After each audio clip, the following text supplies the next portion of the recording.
હું જે છોકરીને પ્રેમ કરતો હતો ને એ છોકરી તો અત્યારે મારી સાથે નથી. અમારો પ્રેમ છે ને 2 વર્ષ સુધી ચાલ્યો હતો, છતાં પણ એ છોકરી મને છોડીને ચાલી ગઈ હતી. એ છોડવાનું કારણ કોઈ નહોતું કીધું એને મને, અને વાંધો હું હતો ને એ કહેવા નથી રહી. ગઈકાલે છે ને એ છોકરીનો મારા ઇન્સ્ટાગ્રામની આઈડીમાં મેસેજ આવ્યો હતો કે તું આવા વિડીયો ન બનાવીશ, તને મારા સમ છે. પછી મેં પણ એને કીધું કે ત્યાં મારા સમ બહુ રાખ્યા ને તો હું તારા સમ રાખું, તારે ને મારે હવે કાંઈ લેવા દેવા નથી, હું તો આવા વિડીયો બનાવવાનો જ છું. મેં છોકરીને એવું કીધું. પછી એ છોકરીએ મને એવું કહ્યું ઇન્સ્ટાગ્રામમાં, જો તું આવા વિડીયો બનાવતો બંધ થઈ જઈશ ને તો હું ફરી એકવાર તારી લાઈફમાં આવીશ. મેં જેટલા વિડીયો બનાવ્યા ને એમાં તમને મેં જે પ્રશ્ન કર્યા છે ને એમાં તમે જ બધાએ જવાબ આપ્યા છે.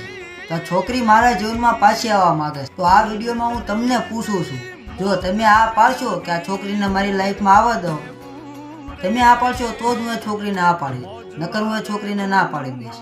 કારણ કે મેં જેટલા વિડીયો બનાવ્યા એમાં બધાને મેં તમને જ પૂછ્યું.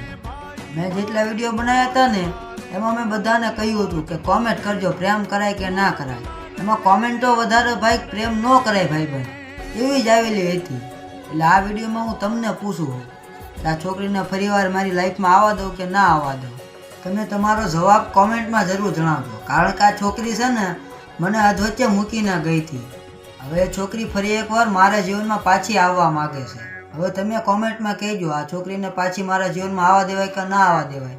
તમારી રાય જરૂર જણાવજો, મને કોમેન્ટ જરૂર કરજો કે આ છોકરીને આવવા દેવાય કે ન આવવા દેવાય.